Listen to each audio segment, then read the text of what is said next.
Bonjour et bienvenue à la table au goût du lac. J'espère que vous avez été là la semaine dernière. Si vous n'avez pas été là, allez revoir l'émission avec Vincent Becker du marché Wahlberg. On fait la suite, on continue nos agneaux, patates dauphines, ratatouille. On est parti. Avec Pierre, on va faire la pâte à choux qui va aller avec notre pomme purée. Parfait. Fait que là, on pile les patates. Oui, veux-tu que je fasse... on va faire un petit peu de place comme ça. On va mettre ça au frigo en attendant. On pile les patates et entre-temps, on va pouvoir démarrer notre pâte à choux. Donc la pâte à choux, bien sûr, on respecte toujours les quantités. Puis ça fait partie d'une des recettes de pâtisserie. Donc ce qui est important, c'est d'avoir toujours de la précision dans les pesées, quoi. On a de l'eau, du beurre et une prise de sel qu'on va faire bouillir. Une fois que ça bout, on va retirer du feu. On va rajouter notre quantité de farine qui est prévue pour la quantité d'eau. D'accord. On va la dessécher directement sur la flamme ou sur la plaque. Dessécher, tu veux dire? On va enlever l'eau? On va retirer l'excédent d'humidité. Okay. Une fois que ça va faire notre pâte à choux, notre base de pâte à choux va faire comme un amalgame et va se décoller de toutes les bords de la casserole. Là, on sait qu'elle est à point. Ah, donc là, on va la retirer, on va la mettre dans un petit cul de poule dans notre métier ou un petit bol. Et puis là, on ajoute les œufs un après l'autre. Une fois que toutes nos œufs sont ajoutés ou qu'on ait la texture qu'on veuille, parce qu'on s'entend que selon la température, comme aujourd'hui on a un humidex de fou, là, on ne mettra peut-être pas la même quantité d'œufs. Ah, donc il faut toujours le gérer en fonction de tout ça. Là. Puis la farine, toutes les farines ne sont pas exactement pareilles, donc ça fait partie du challenge des fois des pâtissiers. Et puis une fois que ça c'est fait, on va le mélanger avec notre patate pilée. Et ça on pourra le mettre de côté pour les saisir à la fin. OK. Ça va être pour débarrasser notre pâte à choux, où on ajoutera les œufs, parce qu'on ne pourra pas les mettre directement dans la casserole. Autrement, nos œufs vont coaguler directement à cause de la chaleur de la casserole. Un œuf moyen, dans le métier, c'est une 50aine de grammes. Un œuf, les gros œufs, là, peuvent aller jusqu'à 65 grammes. Donc, à chaque fois que tu rajoutes 15 grammes par œuf, il va falloir que tu fasses ton décompte à la fin pour avoir ta quantité. Ouais, donc là, j'avais mon mélange qui bouillait de beurre et d'eau. Oui. Donc je rajoute en un coup ma farine, je mélange tout ça pour que on ait un bel amalgame. Puis c'est après que je vais la redessécher sur le feu. Et ce qu'on veut, c'est que ce soit une belle pâte qui fasse une boule. Puis c'est à ce moment-là qu'on le remarque, quand elle est bien sèche, ça fait un seul amalgame de pâte. Okay. Dans ce style-là. C'est pas une pâte qui colle sur tous les côtés, là ça fait vraiment un seul amalgame. OK. C'est comme là on est correct, quoi. Ouais. Hey, c'est pas long? Non, c'est pas long. Sur une petite quantité même, là, ça nous arrive de faire des 10 litres d'eau. Donc là, on est sur 100 grammes d'eau. On s'entend qu'il y a une belle différence. Quand il faut dessécher 10 litres d'eau, c'est pas pareil. Puis c'est rendu là qu'on va rajouter nos œufs un après l'autre. Quand nos œufs sont intégrés, on va rajouter notre patate pilée. Puis je conseille d'avoir des poules. Actuellement, c'est la grande mode, là, mais on s'entend que des œufs qu'on a frais chez soi. Là, Donc on attend que le premier œuf soit bien mélangé, qu'on ait une pâte homogène avant de remettre le deuxième œuf. Okay. Sur notre recette, c'est 2 œufs. Et après, pour 1 litre d'eau, en moyenne, on met 16 œufs. Donc, juste pour que vous fassiez une conversion, là, c'est à peu près le poids moyen, quoi. Rendu là, notre deuxième œuf est intégré. On va pouvoir rajouter nos pommes de terre, mélanger tout ça, et puis on va mettre une pellicule plastique et le laisser en attente en chambre froide. Puis pendant que tu vas faire ça, Pierre, moi je vais faire un petit bout de vaisselle. Parfait. Fait que je mets les pommes de terre puis je touille ça, tout ça. C'est ça. OK.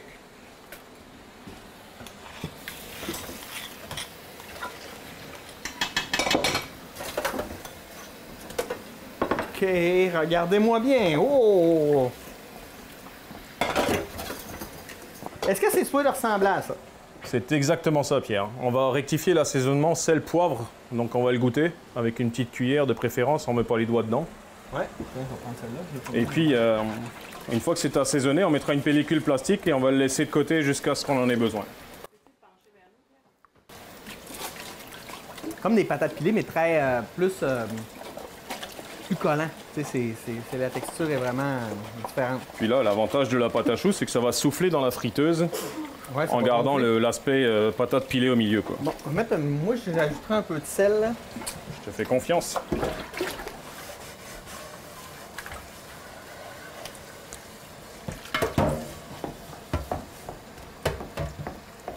En même temps, on veut goûter la pomme de terre, on veut goûter la pomme. Hein? C'est pas beau, ça? Je sais que vous me regardez en ce moment en me disant, mais je suis jaloux. Cet homme travaille, il va manger tout ça. Hein? OK. Donc là, Vincent, tu vas me montrer à faire des quenelles avec 2 cuillères. Oui, relativement simple. C'est sûr que notre huile n'est pas super stable au niveau de la température, mais pour éviter que ça colle sur nos cuillères, on va déjà les tremper dans un premier temps dans l'huile. OK. Et puis partant de là, hein, on ne veut pas une forme forcément très régulière. Là. Et tu vas voir que c'est super facile. On va les laisser tomber. Et à mesure, ça va cuire. Oh. Elles vont remonter. Elles vont colorer toutes les bords. Quand toutes... Tu sais, on va le faire en plusieurs étapes. Là, on s'entend qu'on ne pourra pas toutes mettre en une seule fois. Et quand elles vont être remontées, elles vont être dorées. On va pouvoir les retirer, les mettre sur un papier absorbant, Oui. légèrement Oui. salé. Puis ça se consomme directement comme ça. Wow. Donc si tu veux, je vais te laisser ma place. Quand tu vois que ça commence à coller sur tes cuillères, bah, juste à les tremper dans l'huile. Et puis Parfait. si l'huile commence à trop refroidir, on la remettra sur la flamme. OK. Puis je vais reprendre également la tôle que j'ai mise là pour mettre les... On va mettre les papiers dessus. Puis tu n'auras pas besoin d'aller trop loin.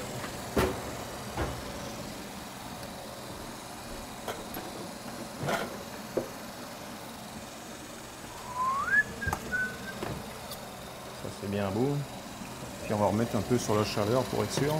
Chaque quenelle que tu rajoutes du froid dans l'huile. Donc on essaye d'avoir de la stabilité dans la cuisson. D'accord. Là, je peux en mettre encore? Ouais, j'arrêterai là parce qu'on va le faire en 3-4 fois, c'est pas grave là. Mais au moins elles vont avoir toute la même cuisson. Parce que plus on va prendre de temps, les premières vont être cuites et les dernières pas encore. Fait qu'il va falloir que tu gères, sinon quand est-ce que je les sors quoi. OK, oui, je comprends. D'où le côté pratique de faire ça en une seule fois, c'est-à-dire que tu les couches sur une tôle, tu sais, tu les tronçonnes et à ce moment-là tu peux mettre toutes tes pommes dauphines en un seul coup dans la friteuse quoi.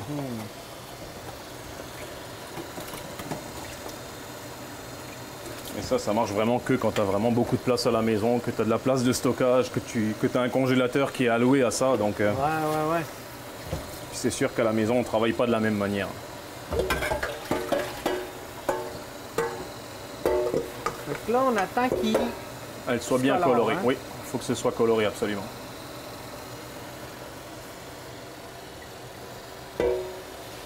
Une fois que nos pommes dauphines vont être cuites, on va pouvoir faire saisir nos côtelettes d'agneau de Loré Signature, Oui. qui vont nous servir pour faire notre duo d'agneau finalement. Hein. Et notre souris d'agneau ne saurait tarder au niveau de la cuisson. On arrive à notre 1h30 à peu près là. Selon la grosseur de la souris, c'est sûr que le 1h30 c'est relatif. Là, si vous avez une souris avec un agneau plus gros, va prendre légèrement plus de temps qu'une souris qui a un petit agneau, quoi.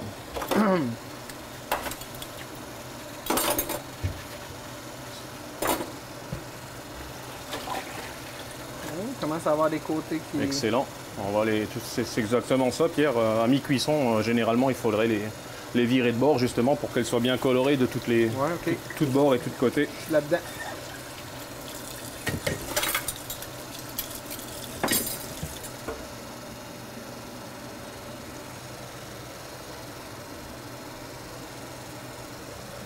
Et puis on va le remettre sur la flamme parce que il me semble que la température n'est pas assez vive au niveau de notre huile. Je voulais juste pas prendre de chance. Oui, tu as bien fait. Ça devrait colorer un peu plus vite.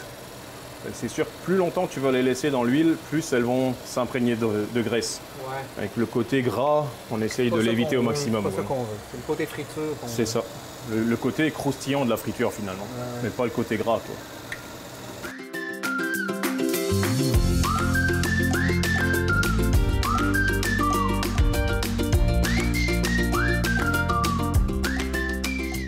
Fait que là, on assaisonne. Là, on est rendu à la fin là, quand on sort les côtelettes. Quasiment.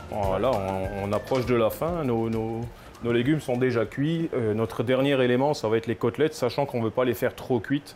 De l'agneau, selon la pièce que vous allez manger, mais de la côtelette, on va la manger Entre saignant et rosé, le mieux c'est rosé là pour la plupart des gens parce que ça va goûter moins fort. OK. Saignant, c'est vraiment pour les gens qui connaissent bien ça et qui veulent aller jusque-là.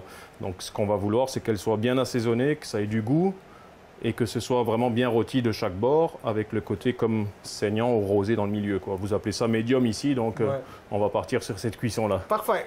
Sel, poivre? Sel, poivre. Généreusement ou... Oui, relativement généreux, là, je pense que c'est parfait. Et puis on va vouloir les saisir dans une poêle qui soit bien chaude. Et puis comme d'habitude, on va utiliser une huile d'ici, là. On n'a pas toutes les huiles de Tournevent, là, mais je le sais que l'huile de canola de chez eux est très très bonne aussi. Donc si vous avez l'occasion d'en acheter plusieurs, ben, faites-vous plaisir parce que ça vaut le coup de les avoir. Puis on va attendre que notre poêle soit bien chaude. J'ai mis un petit filet d'huile. Quand ça va être bien chaud, on va pouvoir les saisir de chaque côté, là, une belle. Ça peut prendre combien de temps à cuire ça de manière pour, mettons, un médium? Là. Mettons qu'on va les manger. Si on les mange tout de suite, je vous dirais un bon, allez, 1 minute 50 de chaque côté, genre. OK. Pour qu'on ait une belle coloration, là. C'est sûr que si je devais le manger chez moi, je préconiserais le barbecue. Ouais. Parce que ça reste toujours une cuisine plus saine. Ouais. Et puis ça dégage un goût supplémentaire, là. Donc oui, à peu près 1 minute et demie à peu près de chaque bord, là. Puis ça devrait être 2 minutes, dépendamment, là.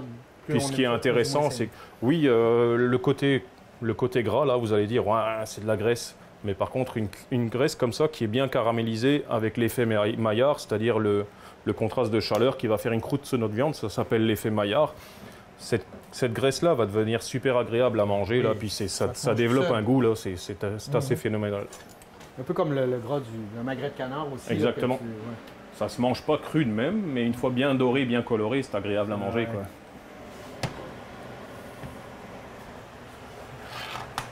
Puis, hein? Puis, belle production, bravo Pierre.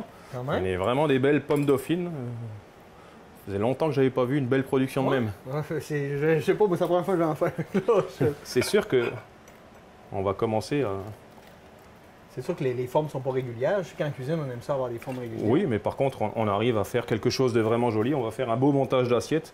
On va avoir 2 assiettes différentes, à savoir une avec la souris d'agneau, la deuxième avec les côtelettes, puis la même sauce par contre. Ouais. Et puis nos belles quenelles, c'est juste pour nous donner un aperçu de ce qu'on pourrait faire avec un agneau. Donc là, je veux dire, on aura les côtelettes, on aura la souris, on peut le faire avec le gigot, on peut se faire un agneau en navarin qui va être de l'agneau en cube qu'on va mijoter avec des légumes. En partant d'un seul animal, on peut faire beaucoup de choses. Là, absolument. Puis c'est l'avantage, tu sais, comme je te disais, moi j'achète un demi-agneau par année. Puis là, ben, tu as tous les morceaux, fait que ça t'oblige à cuisiner des choses que...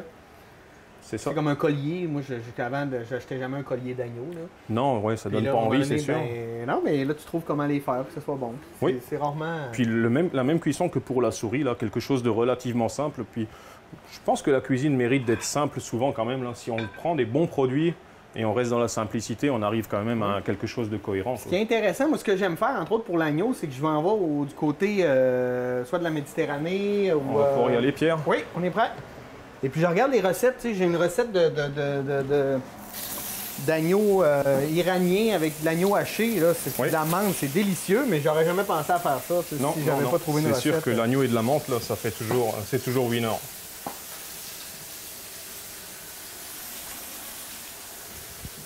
Hein? Oh, c'est-tu mis j'ai pas mis un timer? Peux-tu te mettre un chronomètre? Oh non, je vais les regarder là, puis... Ouais, écoute, là, est un pro. Un pro, c'est peut-être autre chose, mais j'ai l'habitude, mettons. Maintenant que tu es un spécialiste de la quenelle, Pierre, on va pouvoir se faire des belles quenelles avec la ratatouille. Oui. On va les faire par contre légèrement plus grosses, sachant que c'est une garniture qui est supposée d'être un petit peu mieux. Okay. Peut-être que pour avoir quelque chose de cohérent dans notre assiette, moi je préconise toujours d'avoir un nombre impair, c'est-à-dire qu'on va faire 3 quenelles. OK. Et tu es à l'aise avec ça? Ben, je suis à l'aise de le faire. Maintenant, est-ce que le résultat va te plaire? Bon, en tout cas.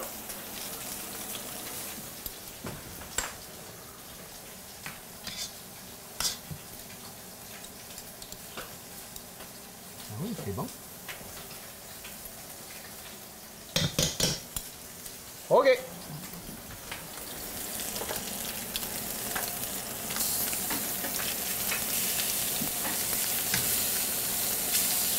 Un petit conseil aussi dans la cuisson de la viande là, pour les gens quand vous faites ça à la maison, ou Pierre si ça t'intéresse. Ouais. moi ce que je conseille, c'est de faire saisir la viande. Le fait de saisir la viande va raffermir la chair finalement, au même titre que si tu te brûles. C'est-à-dire que ta viande, là où tu te brûles, ça se referme, ok? Si tu la laisses poser pendant 15 minutes dehors et que tu finis ta cuisson au four, tu auras une viande beaucoup plus tendre que si tu la manges en direct. Ah. Bah, du fait que le sang a eu le temps de s'irriguer à nouveau partout, donc ça détend la viande, et puis tu remets en température tranquillement, bah, tu as une meilleure tendreté de ta viande. Je comprends, je comprends. C'est ça qu'on veut, les... Ouais, vous impressionnez-tu les filles?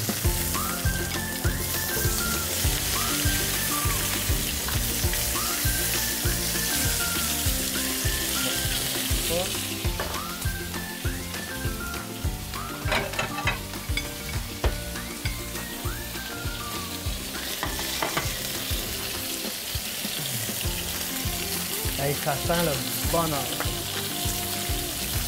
Hein, pas pire.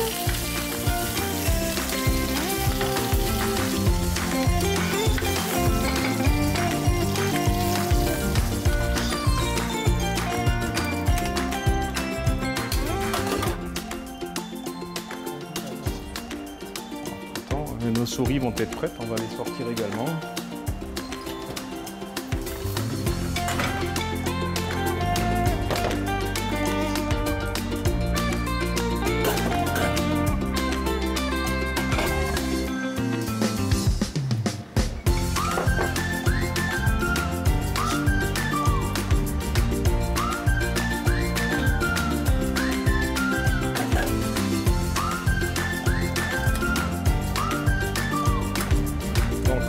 On remarque qu'on a un bel appoint de cuisson parce que ça se décolle tout seul de l'os.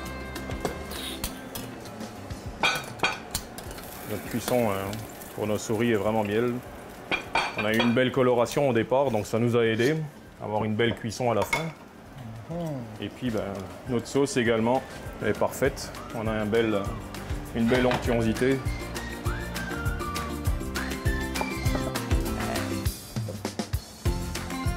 Shotgun, la ratatouille pour ramener à ma blonde.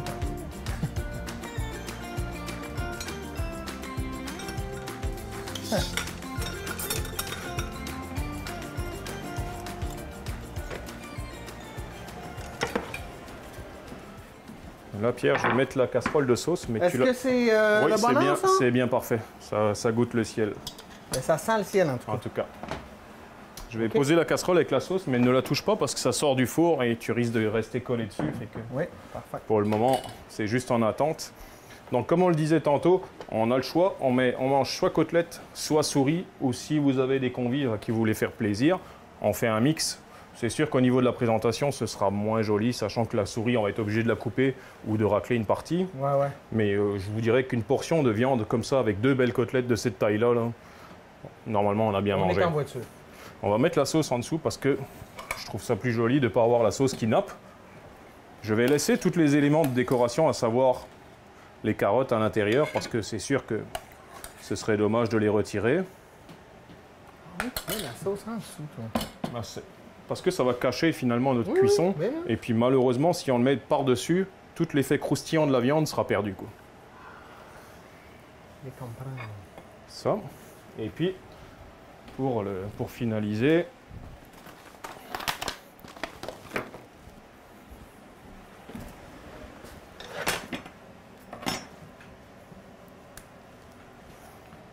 agneau et romarin, un mélange parfait.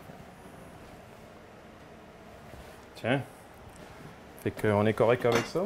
Oui. On va faire à peu près quelque chose de similaire avec la souris. Puis c'est relativement simple. En partant d'une seule préparation, là, on peut servir quelques convives et puis tout le monde va être content, tout le monde va trouver son compte. Il y a des gens qui aiment mieux les plats en sauce, donc je conseillerais la souris. Les gens qui aiment mieux la grillade, ben, je conseillerais la côtelette forcément, quoi. Ça sera difficile de choisir. On va te laisser le plaisir, Pierre, tu vas pouvoir goûter aux deux. J'avoue, moi, que la souris d'agneau, c'est dans mes préfs. Côtelette aussi.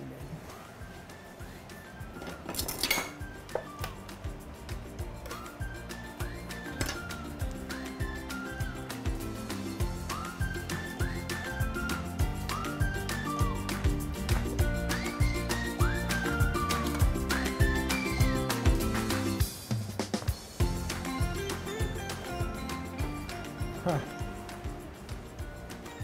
On va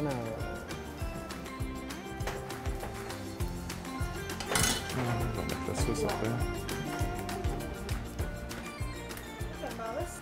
Pierre, es-tu Oui. satisfait? je Es-tu suis content? plus que satisfait, là. J'ai Correct. juste le goût de manger. Et moi, je vais prendre Parfait. ma petite souris ici. Oh! Attends, on va ranger un peu là. Excuse-moi. Ben non, c'est C'est moi qui est énervé. mon côté pénible. Ton côté alsacien? Ouais, un peu, tu sais, proche de l'Allemagne, un peu structurel là. Tu sais. Je suis pas comme ça à la maison là, mais dans la vie, dans ma vie professionnelle, j'ai pas le choix. Ben oui, non, faut être clair, faut être organisé. Bon, ben, on se lance. Parfait. On se lance. Tu m'as laissé le plus gros, merci. Je mangerai pas là, je vais juste faire semblant un peu. La ratatouille, c'est excellent. Je goûte tranquillement une chose à la fois. Moi, c'est sûr que mon péché mignon, c'est les pommes dauphines. C'est pour ça que je vous ai donné la recette. Et j'espère manger ça quand je vais être invité chez toi. Ouais. Et puis? Parfait. La pointe la cuisson est cuisson. très bien. Et au niveau vrai. du sel, on est parfait. C'est bien correct. Maintenant, le petit bonheur.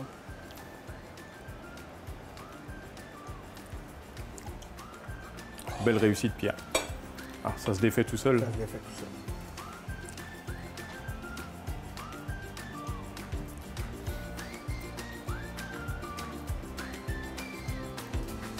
Vous pouvez même pas imaginer le bonheur que j'ai en ce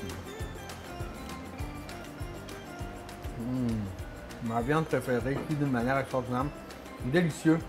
C'est tendre, c'est goûteux. Pour ceux qui ont peur là, de l'agneau, parce qu'ils disent...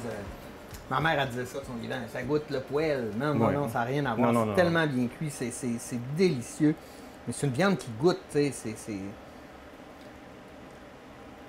Mais les gens qui mangeaient de l'agneau dans le temps n'avaient pas cette expression-là. Souvent, c'était le mouton qui goûtait. Ben oui, c'est Puis exactement. le mouton, oui, c'est vrai que ça goûte la laine, là, donc c'est pas du tout la même chose. Là. C'est vraiment fort le mouton, là. Alors que l'agneau, c'est vraiment une viande vraiment douce, là, donc il n'y a Douce. pas lieu de s'en priver, quoi. Non, mais tu sais, c'est une viande qui est goûteuse. C'est que Oui. t'as pas... Puis là, on s'entend que ça a cuit pendant quasiment 1h30, voire même, je l'ai laissé un petit peu plus, sachant que les souris étaient un peu grosses, là, donc 2 heures. Ouais. Ça a eu le temps de cuire tranquillement, là. Toutes les saveurs se sont mêlées, là. Ça peut être que agréable à manger, c'est sûr. Ouais. On va me bourrer la face, faut pas oublier de fermer cette émission. Merci Vincent. Merci pour beaucoup, ce plat Pierre. délicieux. Un plaisir de travailler avec toi. Merci à vous d'avoir été des nôtres. Et nous, on se dit à la semaine prochaine pour une nouvelle édition de La Table au goût du lac. Bonne semaine. Merci, bonjour.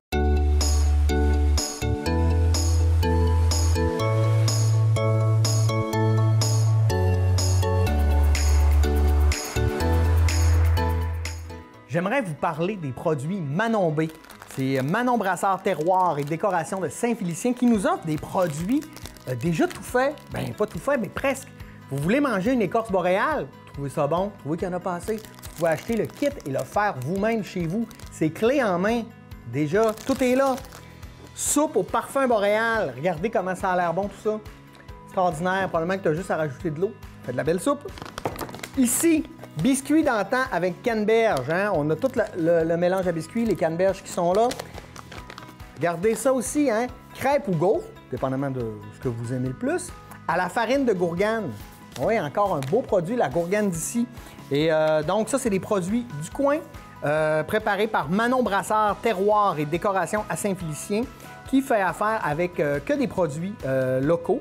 Entre autres, la farine du moulin à coutu de l'Adoré, les flocons d'avoine de la ferme Olofé de Saint-Félicien, le chocolat des pères trappistes de Dolbeau-Mistassini, les bleuets sauvages déshydratés de Bleuets nordiques incorporés de Dolbeau-Mistassini, l'érablière au sucre d'or de La Terrière, les produits Chez nous en haut de Girardville et Cuisinez-moi de Métabetchouan. Donc, on a tout ça, c'est disponible. Essayez-le, on en reparle.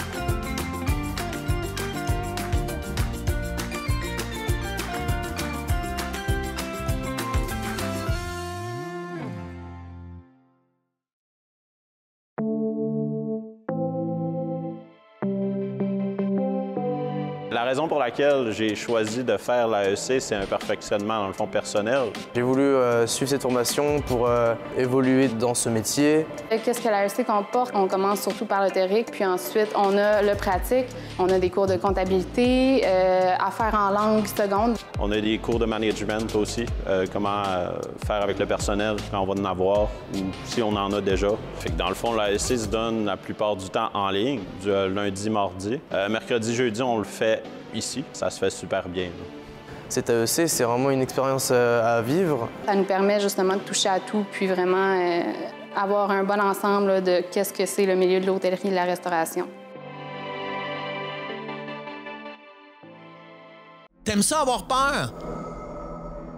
T'aimes ça le cinéma? T'as écouté les 2 premières saisons de Vidéo Terreur où tu nous as pognés en podcast sur toute bonne plateforme de podcast? Eh bien, l'attente est terminée. Vidéo Terreur saison 3, ça s'en vient.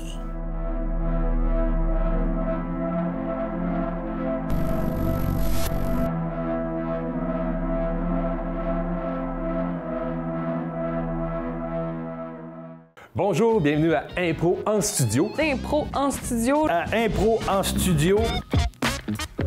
Impro en studio, c'est une rencontre entre 2 joueurs d'improvisation qui se prêtent à différents jeux devant un écran vert pouvant devenir n'importe quel décor. Suivez les aventures de vos joueurs préférés, guidés par les arbitres Vanessa Girard, Sébastien Roy et Christian Laprise.